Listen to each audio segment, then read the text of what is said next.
પછી જો દેવકી એટલે શું? સદવિદ્યા છે. જેમ ખળ માનસમાં સદવિદ્યાની શોભા થતી નથી, એવી રીતે દેવકીની કૌંસમાં કાર્યક્રમમાં શોભા થતી નથી. એટલે સદવિદ્યાને શૂન્યતા અંતકરણ હોય ત્યાં ચોથા દિવસે પરમાત્માનો સાક્ષાત અપરોક્ષ અનુભવ થાય છે. આ એ ભાગવતની આખી પદ્ધતિ છે.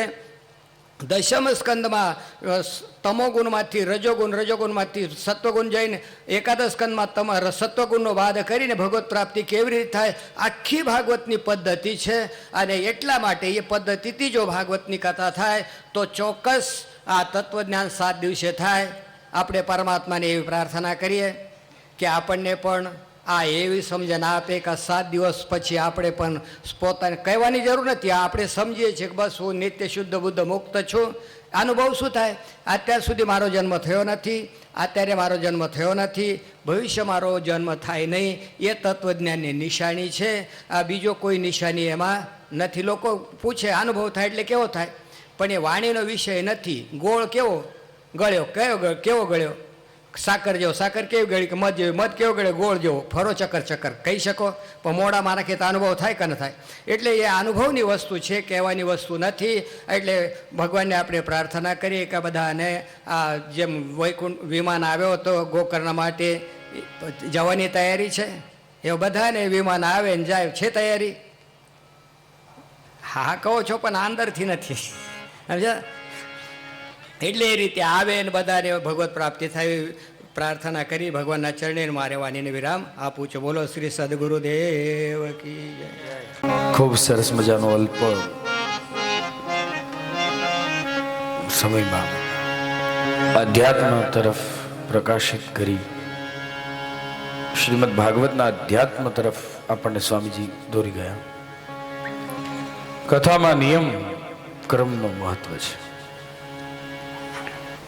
શ્રીમદ ભાગવતના સંસ્કૃત પારાયણમાં જ્યારે ક્રમ નક્કી થાય છે એ સમયે પણ શ્રીમદ ભાગવતના ક્રમ અનુસાર વર્ણન કરતા સુત પુરાણી શૌનકોને કહે છે કે શૌનકો, હું આપને કથા સંભળાવું છું. 7 દિવસ આ ભાગવત એટલા માટે થયું છે કેમ કે રાજા પરીક્ષિત પાસે માત્ર 7 દિવસ હતા. બાકી આ ભાગવતની કથાઓ દશા ગાથા છે. ડોંગરજી મહારાજ નગા ગાથા 9 દિવસ વાંચતા ભાગવત. માસ પારાયણ, ઋતુ પારાયણ, પક્ષ પારાયણ, જેવી તમારી સોચ એ પ્રમાણે આ ભાગવતનું તમે પારાયણ કરી શકો. પણ 7 દિવસનો કર્મ કંઈક એવો બતાવ્યો છે.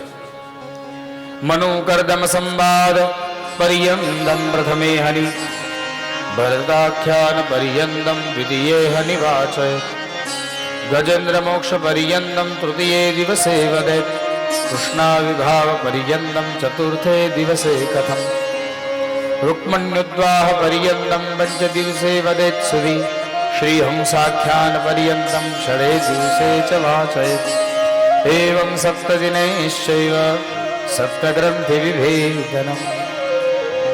क्रम बताव्યો છે. મનુ અને કરદમના સંવાદ સુધી પ્રથમ દિવસે શ્રીમદ ભાગવતનું પારાયણ. તો જે સંસ્કૃત શ્લોકોમાં જે પારાયણ થાય છે એ સંસ્કૃત શ્લોકોમાં થતા પારાયણ અનુસાર જો જોઈએ તો આ સૂર્યોદયમાં આરભ્ય, સૂર્યોદયથી આરંભી અને 3:30 પ્રહર અને પછી 2 ઘડી કથાને વિરામ, વળી પાછી કથા, વળી પારાયણનો આરંભ થાય અને સાયંકાલ સુધી શ્લોકો અને અધ્યાયોનું પારાયણ થાય. પણ વ્યાખ્યાન જે છે એ વ્યાખ્યાનમાં વેદ વ્યાસની પ્રણાલી પ્રમાણે શક્ય હોય તો વિસ્તાર કરવો અને શક્ય ન હોય ત્યાં વ્યાસ સમાસ કરી અને કથાની ન્યાય.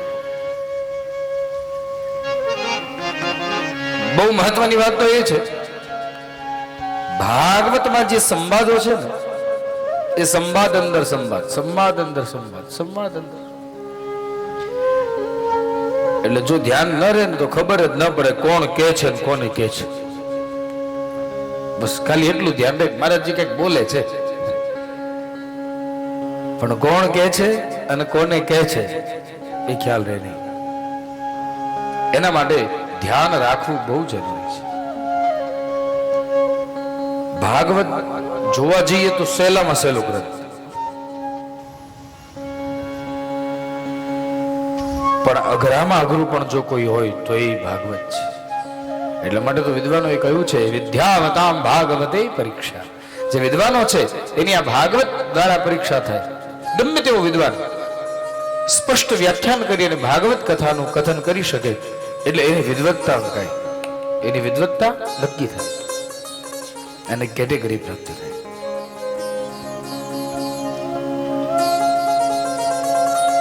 સરળાક્ષર, લૌકિક ભાષા, અધ્યાત્મ ભાષા, સમાધિ ભાષા છે. સમાધિ ભાષાનો ભાગવત વિરક્તોની સામે થાય. વિરક્તો બેઠા હોય શ્રોતાના રૂપમાં અને એમની સામે જ્યારે સમાધિની ભાષાનું વર્ણન થાય, સહેજે બેઠા બેઠા ત્યાં ધ્યાન લાગી જાય. ભાગવતની ઘણી બધી ભાષાઓ, લૌકિક પરમાત્મા આદિ ઘણી બધી ભાષાઓ છે.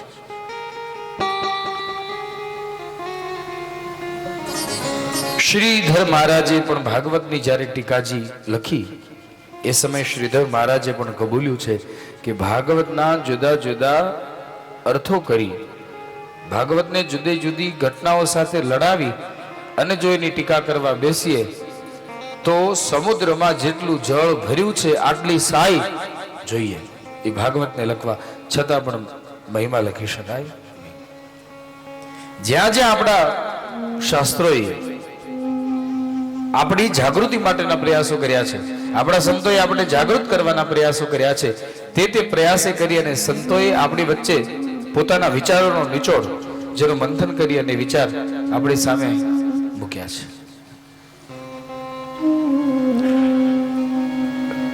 શાસન કરે છે એટલે શાસ્ત્ર કહેવાય છે. દિને દિને નવમ નવમ નમામિ નંદ સંભવ. દિવસે દિવસે નવું છે. શાસન કરે છે એટલે શાસ્ત્ર કહેવાય છે. પરમહંસોની મધ્યે થયેલી ચર્ચા એનું નિરૂપણ ભાગવતજીમાં છે એટલા માટે સંહિતા કહેવાય છે. યસ્મિન પારમહંસમેવ મમલમ જ્ઞાનમ પરમ ગીયતે. પરમહંસોની આ સંહિતા જે જ્ઞાન વડે ગાવામાં આવી છે. અને પુરાણ ત્રણ સંજ્ઞાઓ ભાગવતની આપી: શાસ્ત્ર, સંહિતા અને પુરાણ. પુરાણ એટલે શું? પુરાતનમ અપી નવમ. પુરાણો જૂનું હોવા છતાં પણ નવું છે. એટલે તમે જોજો, આજે ભગવાન કૃષ્ણને અવતરિત થઈ 5000 થી વધારે વર્ષો ગયા છે, છતાં પણ જ્યારે ભાગવતની કથા હોય અને ચતુર્થ દિવસે જ્યારે ભગવાન કૃષ્ણનું પ્રાગટ્ય આપણે કરીએ બેઠા બેઠા, તો પ્રત્યક્ષ એવું જ લાગે જાણે આપણે ગોકુળમાં આવીને નંદ મહોત્સવ કરી રહ્યા હોય. આજે પણ એ અનુભૂતિ થાય છે. અને આ અનુભૂતિ થવાનું મુખ્ય કારણ એ છે કેમ કે સંતોએ પોતાના અનુભવ ગમ્ય વાણીનો પ્રયોગ કર્યો છે. સંતોએ ભાજી અને પાંદડા ખાઈ ખાઈ અને આ ગ્રંથો લખ્યા છે. એમને સ્વાર્થ પરાયણ થઈને નહીં, પણ પરમાર્થની પ્રાપ્તિ થાય, સૌ પરમાર્થી બને એ માટે આ ગ્રંથો લખી અને આપણા સુધી પહોંચાડ્યા છે. એક દિવસની વાત છે. અકબર અને બિરબલ બંને ઉભા હતા અને અકબરના મનમાં એવો પ્રશ્ન થયો, બિરબલ, તમારા ઋષિ મુનિઓએ બધા શાસ્ત્રો તમને આપ્યા છે, હવે આ નવી પેઢીને અનુકૂળ આવે એવા શાસ્ત્રો લખવાની જરૂર નથી. તમે શાસ્ત્રો બદલી નાખો, હવે તમારી વિચારધારાઓને બદલો. ક્યાં સુધી આ એકની એક વિચારધારા તમે હાગ્યા કરશો? એટલે એ સમયે બિરબલે કહ્યું, જા આપની વાત સાચી છે, પણ જે શાસન કરી શકવા સમર્થ હોય ને એની આજ્ઞાનો આ સમાજ સ્વીકાર કરે છે, બાકી બીજા કોઈની આજ્ઞાનો સ્વીકાર નથી કરતો. બિરબલે આ જ વાત જાપનાને સમજાવવા માટે એક તુક્કો ઘડ્યો. અને એ સમયે જાપના ઉભા હતા અને ચોકીદાર ઉભો હતો, દરવાન ઉભો હતો. બિરબલને શું સૂજ્યું તો બિરબલે દરવાને કીધું, હે દરવાન, અકબરને એક લાફો, એક તમાચો માર.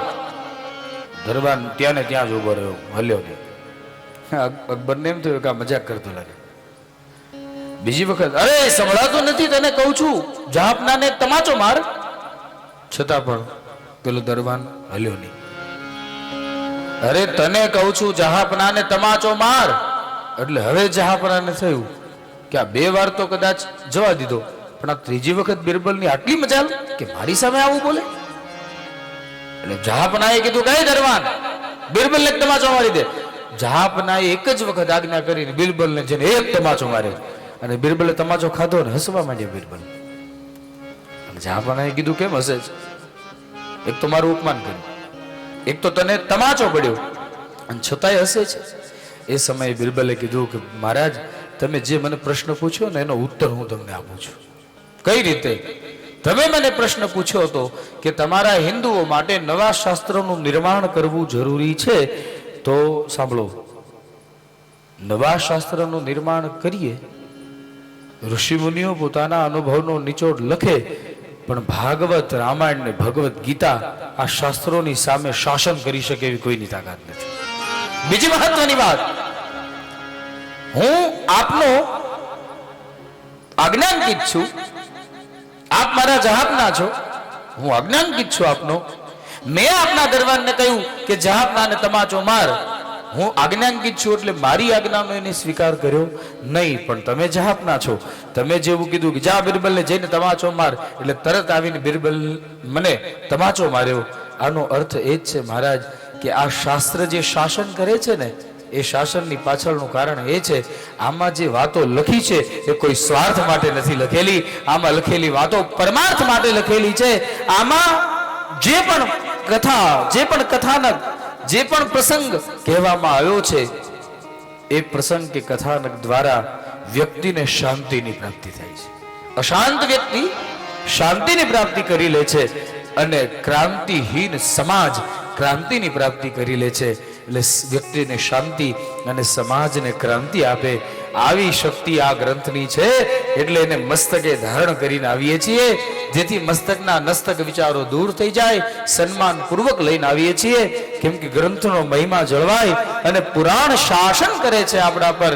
એટલા માટે, અને શાસકથી પણ વધારે જો કોઈ યોગ્યતા ધારણ કરાવતું હોય તો એ આ પુરાણ છે. પુરાતનમ અભિનવમ. માટે આ ભાગવતની ખૂબ મહિમા બતાવે છે. શિવાનંદ મહારાજે અધ્યાત્મનો પ્રકાશ થોડો કર્યો, અને એ અધ્યાત્મનો પ્રકાશ આપણા હૃદયમાં એ અધ્યાત્મ દીપ પ્રગટે. અને દીપમાં દિવેલ પૂરવા માટે આપણે વિનંતી કરવી પડે, કેમ કે દીવામાં દિવેલ હોય તો દીવો ટકે. દીવામાં દિવેલ ન હોય તો એ દીવો ટકે. એટલા માટે પ્રાર્થના કરી છે વેદ વ્યાસની, નમોસ્તુ તે વ્યાસ વિશાલ બુદ્ધે ફુલ્લારવિંદાયત પત્ર નેત્ર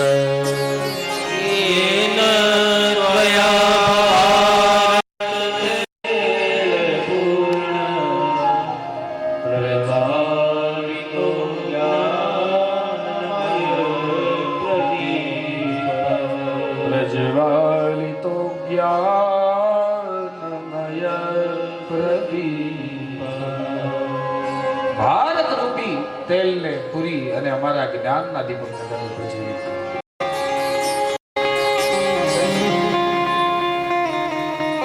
જેને ભગવાન પર ભરોસો છે એના જીવનના રથને ભગવાન જ ચલાવે છે, પણ ભરોસો કરવો આવશ્યક છે. પ્રકૃતિ ગમે તેવું રૂપ આપણી સામે લાવીને મૂકી દે, વ્યક્તિ ગમે તેવું રૂપ આપણી સામે લાવી અને મૂકી દે, પણ આપણે આપણી ધીરજ ખોવી નહીં. આ મહત્વનું આ છે. માણસની તકલીફ શું છે ખબર? ધીરજ ખોઈ નાખે છે. આપણી સામે જેવા તેવા વ્યક્તિત્વ છે જ નથી. ભગવાન હતા ત્યારે તે રાવણ ને કંસ જેવા ત્યારે હતા, તો એની સામે રામ અને કૃષ્ણનો ઉદય એટલા માટે થયો છે કેમ કે એ સમયે રાવણે કે કંસે પોતાની ક્રૂરતાનો ત્યાગ નહોતો કર્યો, તો એ સમયે ભગવાન રામ અને કૃષ્ણે પોતાની દયાને પણ સમાજની વચ્ચે પ્રગટ કરી. એટલે આપણે આજે એને યાદ કરીએ છીએ, એટલે આપણે આજે એની કથાઓ ગાઈએ છીએ. દયા હૃદયમાં પ્રગટ થવી જરૂરી છે, અંતઃકરણમાં દયાનું પ્રગટ થવું જોઈએ.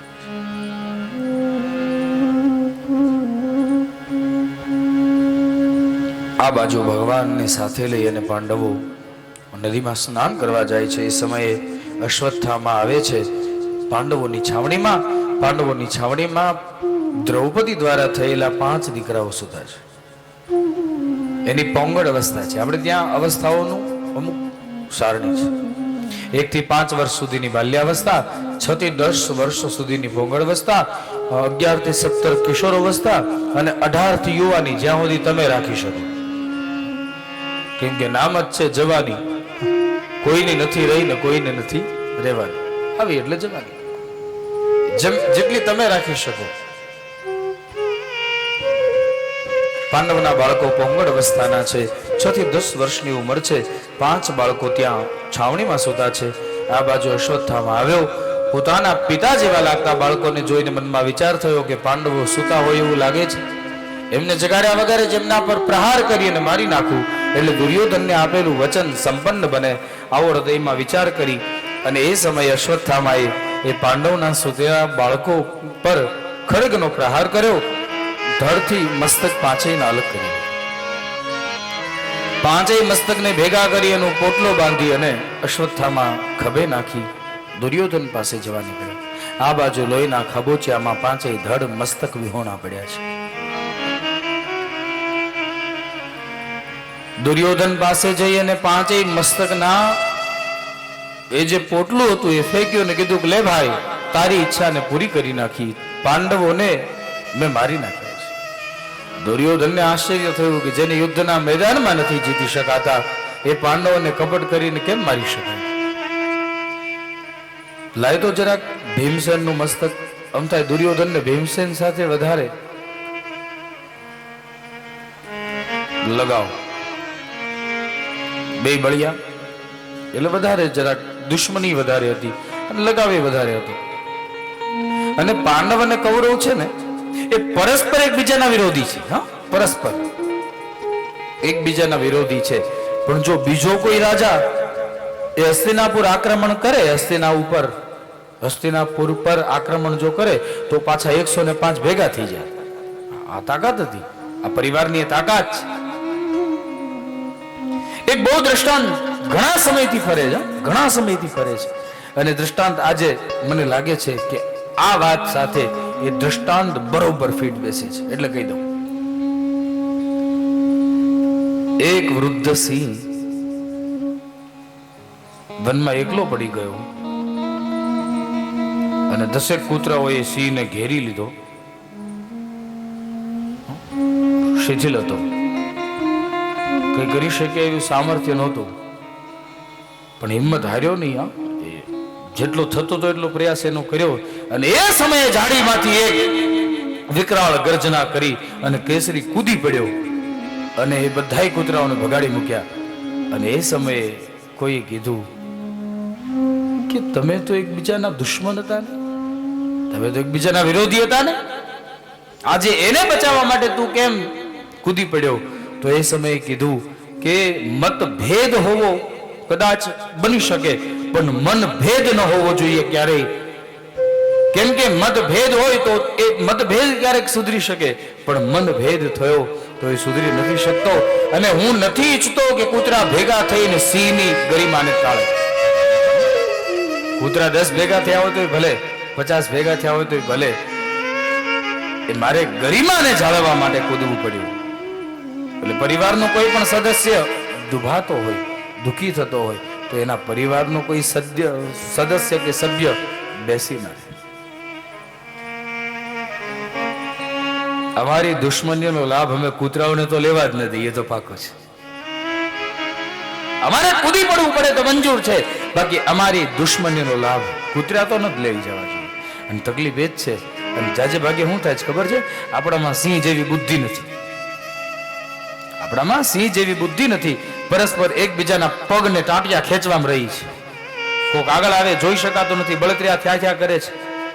એકબીજાના ટાંટિયા ખેંચવામાં રહીએ છીએ અને એમાં આવા કૂતરાઓ લાભ લઈ જાય છે. એટલે એટલા માટે સંગઠનની બહુ આવશ્યકતા છે અત્યારે આ સમયમાં તો ખાસ. કેમ કે જાતિવાદ ઉપર અત્યારે વધારે ઉતરી ગયું છે બધું.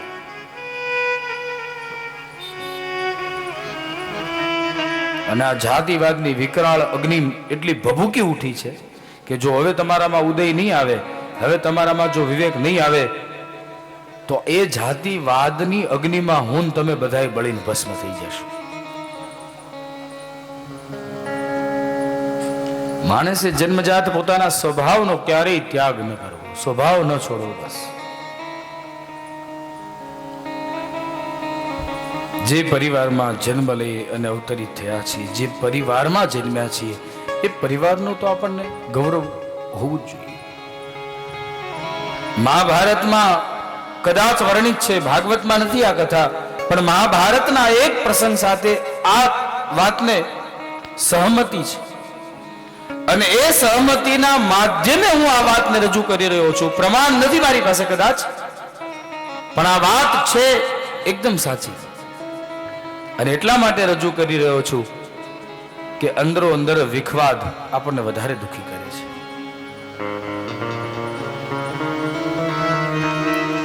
એક ભાઈને ન બોલાવતો હોય,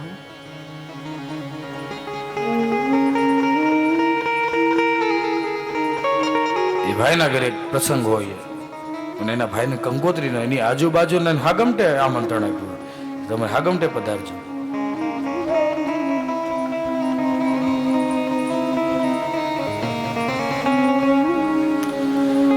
મહાભારતમાં એક વાત એવી પણ છે જે બહુ પ્રકાશમાં નથી આવી અને કદાચ કોઈ આવા નથી દીધી. કહેવાતા લાલચુઓએ એ વાતને પ્રકાશમાં નથી આવવા દીધી. પણ એક વાત કહી દઉં, પાંડવ અને કૌરવ વચ્ચે જ્યારે યુદ્ધની ફણગાઓ ફૂંકાઈ,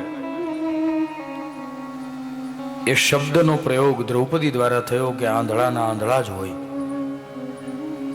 અને એ સમયે દ્રૌપદીના આ વાક્ય કરી અને દુર્યોધન આદિ કૌરવો પાંડવો સાથે યુદ્ધ કરવા સજ્જ થયા. એ પહેલા દ્રૌપદીના ચીર ખેંચાયા ત્યારે બધા કૌરવો દુર્યોધનના પક્ષમાં, કેમ કે મોટા ભાઈ છે એટલે પક્ષમાં રહેવું પડે, પણ એક જ કૌરવ જેનું નામ છે વિકર્ણ, આ વિકર્ણએ વિરોધ કર્યો તો મોટા ભાઈ આ ગમે તેમ તો આપણી ભાભી છે. સૌની વચ્ચે આ રીતે આપણી માં છે, તમારે આમ ન કરવું જોઈએ. આ વાત દુર્યોધનના મગજમાં ફિટ થઈ ગઈ અને દુર્યોધનને વિશ્વાસ હતો અમે કદાચ 99 રહીએ કે ન રહીએ, પણ આ એક કૌરવ જો જીવતો રહ્યો ને તો કૌરવ કુળની પરંપરાને ઉજાળનારો થશે. એટલે કહેવાય છે કે જ્યારે દુર્યોધને યુદ્ધના મેદાનમાં ભીમસેનની ગદાથી એની જાંઘ ઘાયલ થઈ, એ સમયે યુધિષ્ઠિરને બોલાવ્યા, મોટા ભાઈ મારાથી જે કઈ અપરાધ થયો છે મને ખબર નથી. કદાચ રાજ્ય કે વૈભવ કે સત્તાને પ્રાપ્ત કરવા માટે મેં કદાચ ગમે તેવો પ્રયાસ કર્યો હશે, પણ આજ એક ભાઈ તરીકે, આજ મારા મોટા ભાઈ છો એટલે એક વિનંતી કરું છું. અત્યાર સુધી આ વિકર્ણની જવાબદારી મારી હતી, હવે આ વિકર્ણનો હાથ હું તમને હોપીને જાઉં છું. હવે આ વિકર્ણની જવાબદારી તમારી. અને યુધિષ્ઠિરે વિકર્ણને તો રાખ્યો, પણ ધૃતરાષ્ટ્ર અને ગાંધારીને રાખ્યા છે પોતાની ભેગા. જે પાંડવોને રાખવા તૈયાર નહોતા એને પાંડવોને પોતાની હારે રાખ્યા.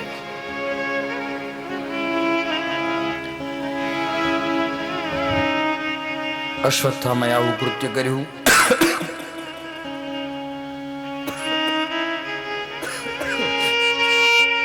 પાંડવોના 5 દીકરાઓનું મૃત્યુ થયું.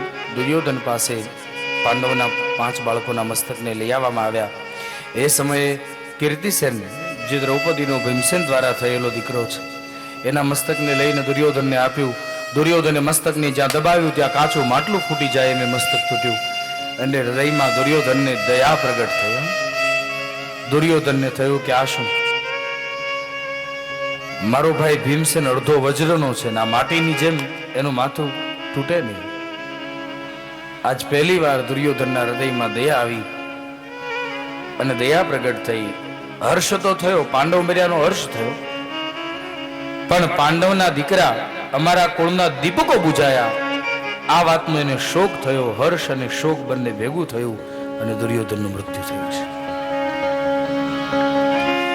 આ બાજુ અશ્વત્થામાને હવે ભય લાગ્યો કે આ પાંડવોને મેં માર્યા નથી, આ તો પાંડવોના દીકરા હતા, હવે પાંડવો મારી શું દશા કરશે એમ વિચારીને દોડવા લાગ્યા. એ સમયે પ્રાતઃકાળ થયો.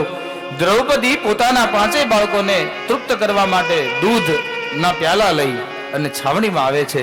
છાવણીમાં આવીને છોકરાઓને જગાડવાનો ભાવ હૃદયમાં લીધો, પણ જ્યાં છાવણીમાં પ્રવેશ કર્યો ત્યાં તો માને ચીસ પડી ગઈ. આ કોણે આવી અપકૃત્ય કર્યું? મારા દીકરાના શરીર પડ્યા છે, એના ધડ પડ્યા છે, એના મસ્તક ક્યાં ગયા? રાત્રિ કાળે શયન કરતા હતા, મારા દીકરાઓને માર્યા કોણે? અને માં ચિત્કાર રુદન કરવા લાગી. હૈયા ફાટ રુદન કર્યું છે દ્રૌપદી. દ્રૌપદીને હૈયા ફાટ રુદનને સાંભળીને ભગવાનને પાંડવો સ્નાન કરીને પાછા ફરે છે. છાવણીમાં દ્રૌપદીને રડતા જોયા. એ સમયે ભગવાન કૃષ્ણ અને અર્જુન આદિક પાંડવો છાવણીમાં પ્રવેશે છે. દ્રૌપદીની આંખો રડતી આંખોને જોઈ અને અર્જુન તુરત પ્રતિજ્ઞા કરી બેઠો.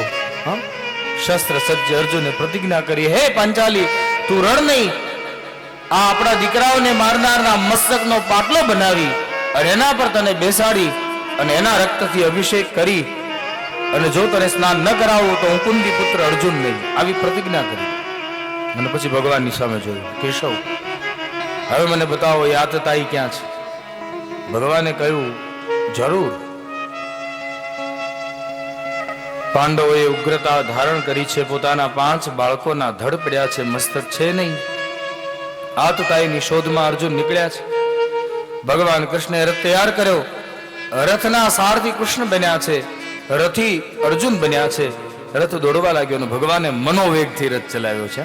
ભગવાનનો રથ તો મનોવેગથી ચાલે. મન જેટલી ઝડપે પહોંચે એટલી ઝડપે રથ પહોંચે છે. અને એ સમયે આતતાઈ કોણ છે આવો પ્રશ્ન કર્યો અને કહ્યું કે અર્જુન, તને કહી દો આતતાઈ કોણ છે. આતતાઈ બીજું કોઈ નહીં, તારા જ ગુરુનો દીકરો અશ્વત્થામા છે. અને અર્જુન પાછો પડ્યો. ભગવાને કીધું, લે, પ્રતિજ્ઞા કરતા પહેલા વિચાર કરવો જોઈએ. જેની તેની જે તે પ્રતિજ્ઞા. એટલા માટે તો આપણને વારંવાર એક ઉપદેશ અવશ્ય મળતો રહ્યો છે. અને હું તમને કહી દઉં, બહુ રાજી હો ને, બહુ રાજી, આમ 32 કોઠે દીવા થઈ ગયા હોય એટલા બધા રાજી હો કે કાંઈ બાકી જ ન હોય. આમ આમ મનના ખૂણે ખૂણા ભરાઈ ગયા હોય રાજીપાથી. ત્યારે કોઈને વચન ન આપતા. રાજી હો ત્યારે કોઈને કાંઈ વચન ના આપતા. અને દુખી હો જ્યારે હેરાન થઈ ગયા હો, કઈ સમજાતું ન હોય, કઈ માર્ગ ન મળતો હોય, ત્યારે કોઈ પ્રતિજ્ઞા ન લેતા.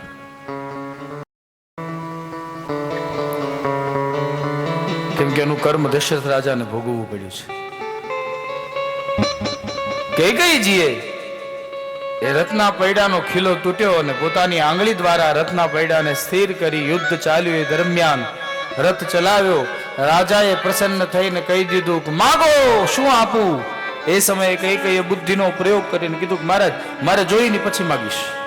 એ વરદાનને થાપણમાં મુકાવ્યા. અને એ વરદાનનો લાભ કૈકેયીજીએ ક્યારે લીધો?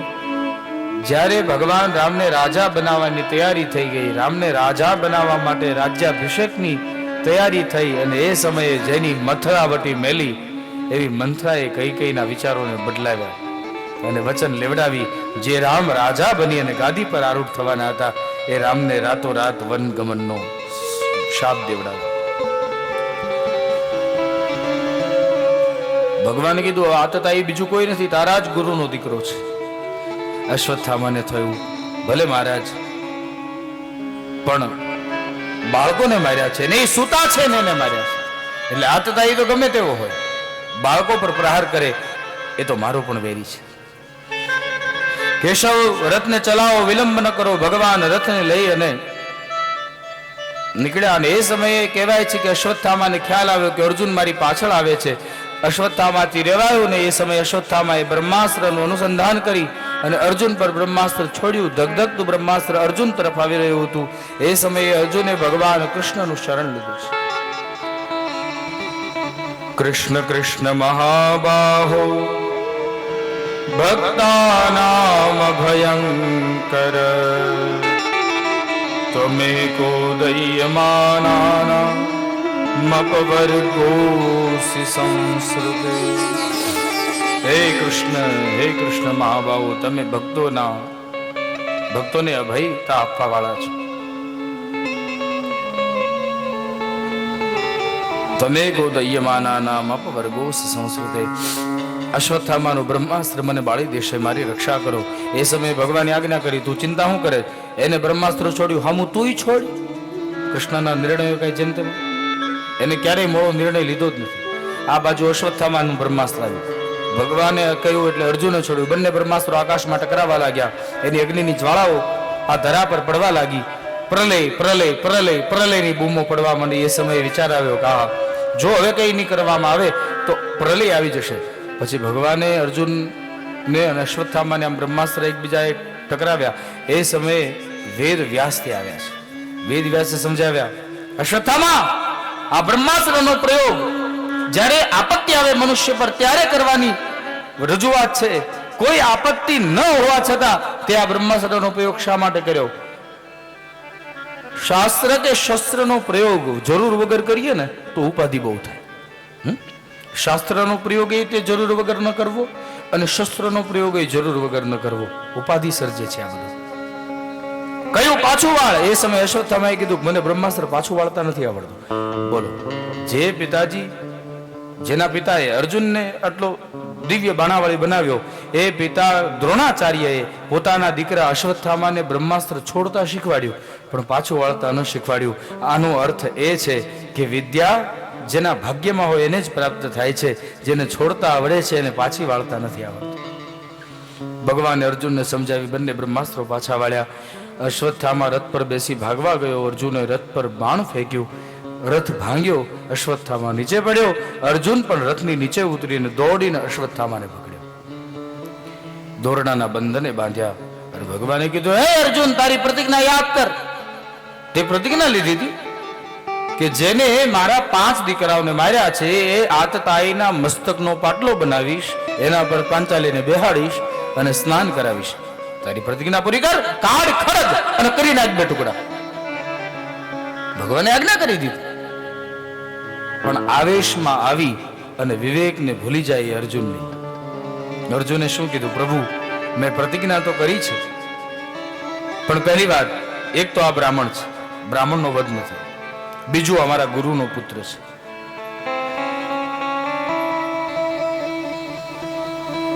એ શાપ ન આપે એટલે મેં એને બાંધ્યા છે. પણ આપણે પાંચાલી પાસે લઈ જઈએ, કેમ કે સાચો અપરાધી દ્રૌપદીનો છે. દ્રૌપદી જે શિક્ષા કરે તે યોગ્ય. અને પશુની જેમ બાંધી અને દ્રૌપદીની સામે લઈ આવવામાં આવ્યા. આ બાજુ દ્રૌપદીએ અશ્વત્થામાને બંધાયેલા જોયા.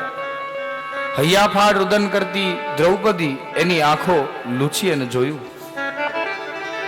તથારતમ પશુવત પાશબદ્ધ મવાંગમુખમ કર્મ જુગુપ્સિતેન નિરીક્ષ કૃષ્ણાપગુરમ ગુરોસુતમ વામસ્વભાવા કૃપયા નમામચ વામસ્વભાવા કૃપયા નમામચ. આને પશુની જેમ બાંધીને શું કામ લઈ આવ્યા? એ સમયે અર્જુને કહ્યું કે દેવી, આજ આપણા 5 દીકરાઓનો હત્યારો છે. દ્રૌપદીએ કીધું, એમ ભલે.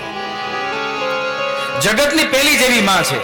આ ભાગવતમાં અને મહાભારતમાં જગતની પહેલી જેવી માં છે, જેના 5 દીકરાઓ મૃત્યુ પામ્યા અને 5 દીકરાને મારનારો એ માની સામે ઉભો છે. અને એ માં શું બોલી? ઉવાચ ચાસહંત્યસ્ય બંધનાનયનમ સતી મુચ્યતામીશ બ્રાહ્મણો નિતરામ મુચ્યતામીશ બ્રાહ્મણો. જગતની પહેલી જેવી માં છે, આવો નિર્ણય લગભગ કોઈ નથી લઈ શકતું. દ્રૌપદીએ શું કીધું કે આની સામે તમે જુઓ, પહેલું બ્રાહ્મણ છે, બીજું તમારા ગુરુનો દીકરો છે. ભલે આને જે કઈ કર્યું, એને તો દુર્યોધનની આજ્ઞાને વશ થઈ અને આ કર્મ કર્યું છે, પણ બ્રાહ્મણ વધને અધિકારી નથી, દંડને અધિકારી નથી.